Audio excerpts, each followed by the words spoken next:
Gulf దేశాలపై Iran దాడులు జరుపుతోంది. ఇరాక్లో drone దాడులు చేస్తోంది. ఆయిల్ ఫీల్డ్ టార్గెట్గా దాడులు జరుగుతోంది. బస్రా నగరంలో బాంబు వర్షం కురిపించింది. బస్రా ఇంటర్నేషనల్ ఎయిర్పోర్టులోని కార్గో సెక్షన్లో దాడి జరిపింది.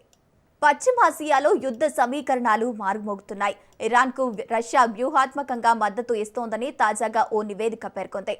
అమెరికా యుద్ధ విమానాలు, యుద్ధ నౌకలు, సైనిక స్థావరాల గురించి ఇరాన్కు రష్యా రియల్ టైమ్ ఇంటెలిజెన్స్ సహకారం అందిస్తోందని తెలిపింది. యుద్ధ తీవ్రమవుతున్న వేళ అమెరికా దళాలను లక్ష్యంగా చేసుకునేందుకు ఇది దోహదపడుతోంది.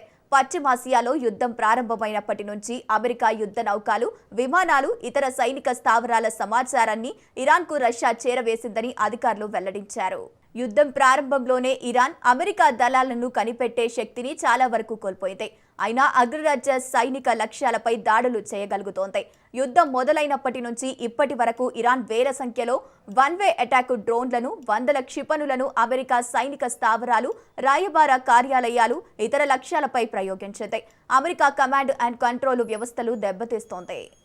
రష్యాకు చెందిన అధునాతన ఉపగ్రహ సేవలు ఇరాన్కు లభిస్తున్నాయని, అందుకే దాని లక్షిత దాడులు సామర్థ్యం పెంచిందని నిపుణులు భావిస్తున్నారు.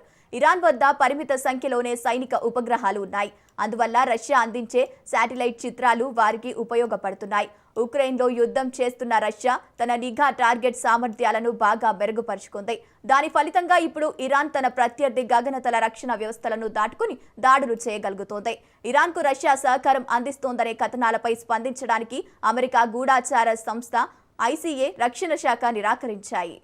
ఉక్రెయిన్ యుద్ధంలో ఇరాన్, చైనా, ఉత్తర కొరియాలు రష్యాకు వివిధ రూపాల్లో సైనిక సహకారాన్ని అందించాయి. మరోవైపు అమెరికా నేరుగా ఉక్రెయిన్కు ఆయుధాలతో పాటు ఇంటెలిజెన్స్ సహకారం అందించాయి. ఉక్రెయిన్ నగరాలపై దాడిని రష్యా ఉపయోగిస్తున్న డ్రోన్లను ఇరాన్ సరఫరా చేసింది. అందుకే రష్యా ఇప్పుడు ఇరాన్కు ఇంటెలిజెన్స్ సహకారం అందిస్తోంది. అయినప్పటికీ పశ్చిమాసియాలో జరుగుతున్న ఈ భీకర యుద్ధంలో రష్యా నేరుగా ప్రవేశించే అవకాశం లేదని విశ్లేషకులు భావిస్తున్నారు. ఆ దేశానికి ఉక్రెయినే మొదటి ప్రాధాన్యమని చెబుతున్నారు.